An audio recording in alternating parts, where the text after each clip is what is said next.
Hey Falcons, this is Mrs. Majkut in the Albany High School Library, and I'm here today to help you kick off summer reading of 2022. I'll be sharing my top 10 books of the year, and hopefully you'll find something that might interest you. Let's get started. My first title is called Me, Moth by Amber McBride. This is a young adult novel written in verse, and the main character is 16 years old and she suffered a terrible trauma. She is the lone survivor of a car accident that claimed the life of her parents and her younger brother. She has a scar that runs the length of her forehead down across her nose, and she's had to move in with her aunt Jacqueline and move to a new city to begin healing and grieving her loss. She's having a tough time. She doesn't know anyone at school. She does meet a new boy named Sani, who's also got his own demons. He is part Native American, and at the end of the summer, they embark on a road trip to go visit his father on a Native American reservation. It's beautiful, it's haunting. If you take a look at the upper right-hand corner of the book, you'll see that there's two different awards. The top one is the Coretta Scott King Award for Excellence in African American Literature, and the second is the William C. Morris Award for debut authors. So, an excellent choice. The next title I have is called Wake, The Hidden History of Women-Led Slave Revolts by Rebecca Hall. This is a nonfiction graphic novel that is chock full of primary sources and facts about slave revolts that I didn't know.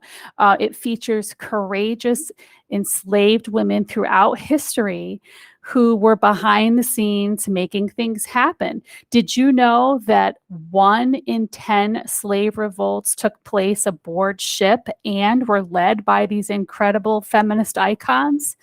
Check it out. Wake by Rebecca Hall. Next, I have Squad by Maggie Takuta Hall and Lisa Sturl. This is a dark graphic novel about a group of high school girls who are regular teenagers by day, but they are bloodthirsty werewolves by night. If you'll see, the subtitle is Anyone Would Kill to Belong. The girls have to feast every so often. They require a blood meal, and the bodies start piling up and questions start getting asked. So this title also is definitely going to have a couple of sequels because the ending leaves it wide open.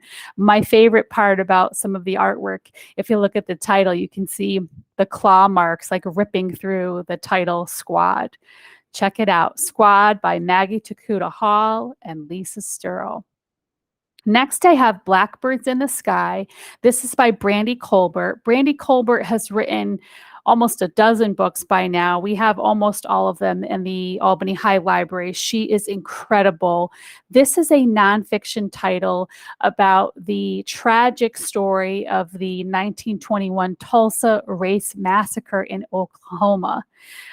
During that time, Jim Crow segregation laws were in place. So Black folks stayed in their neighborhoods and white folks stayed in their neighborhoods, and they didn't cross paths. Well, in the Black neighborhood of Tulsa, they had their own stores, their own shops, their own schools, their own businesses, and they were thriving.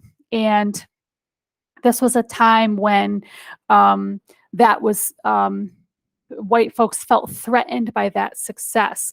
There was a young boy, African-American boy, that was falsely accused of assaulting a white woman, and a race riot ensued. It is a horrible chapter of our history that we should learn.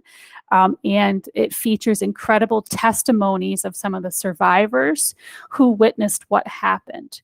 Blackbirds in the Sky by Brandy Colbert.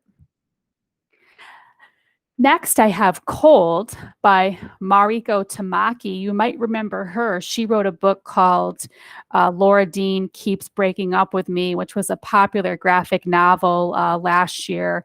This one is not a graphic novel. It is a murder mystery. It's a whodunit.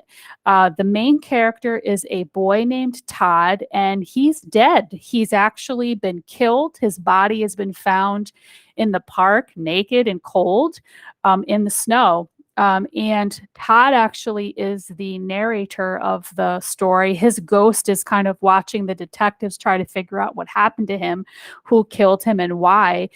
We find out that Todd is a queer teen, and that might have something to do with it. There's another student named Georgia who's also queer. She doesn't know Todd, but somehow she's connected to this case. So find out what happened to Todd. Who did it? It reminds me a little bit of the book, The Lovely Bones, by Anne Sebold, if you remember that title, where the ghost of the person that was murdered tells the story. So the next one I have is called Primer. This is by Jennifer Moreau and Company. This is a superhero graphic novel. This is a feel-good action book. Ashley is the main character on the front. She's super sassy. Her father's just been sent to jail suspiciously, and she's been placed in foster care. She is placed with a foster care couple that is like super geeky, and her foster mom is actually working for the government researching military secrets. And the mom is actually researching these special body paints that have superpowers, and depending on how you mix them and spray them together, it could create a different superpower. Ashley thinks that these paints are a gift for her because she's into art, and chaos ensues. She was not supposed to play around with these superhero paints. So it's hysterical. Enjoy Primer by Jennifer Moreau. It's wonderful. Next, I shift into some more nonfiction. This is called In the Shadow of the Fallen Towers. This is by Don Brown. Don Brown has written many nonfiction titles. He writes about Hurricane Katrina. He's written about the Great American Dust Bowl. He's written about Syrian refugees. This is his latest graphic novel nonfiction title, and this is all about the terrorist attacks on New York City on the Twin Towers.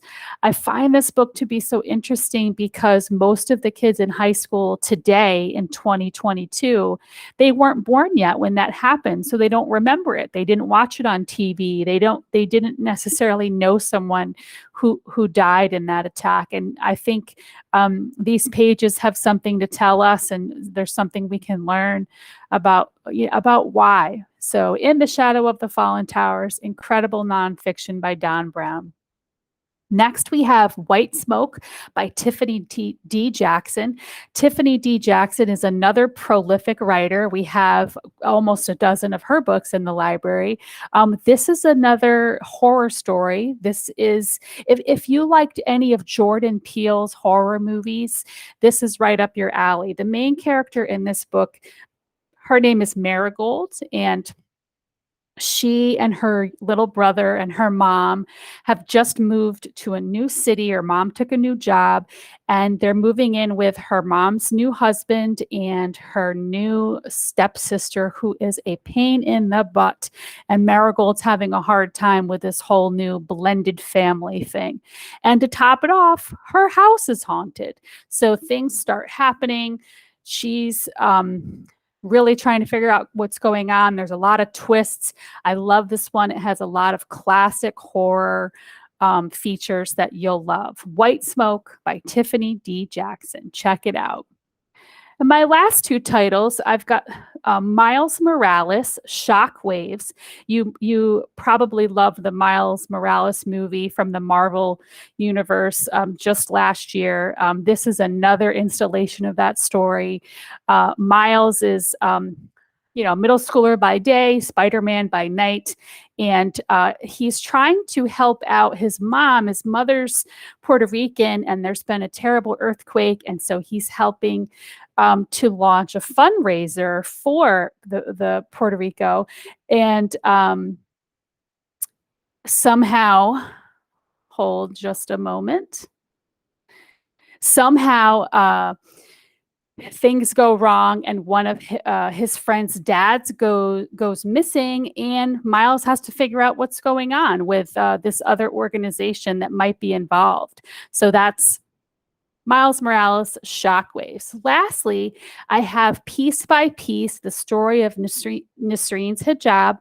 The main character is a girl named Nisreen who she was participating in school with something called the World Culture Day. And she was talking about the history of her country, Bangladesh, and she wore her hijab to school on that day.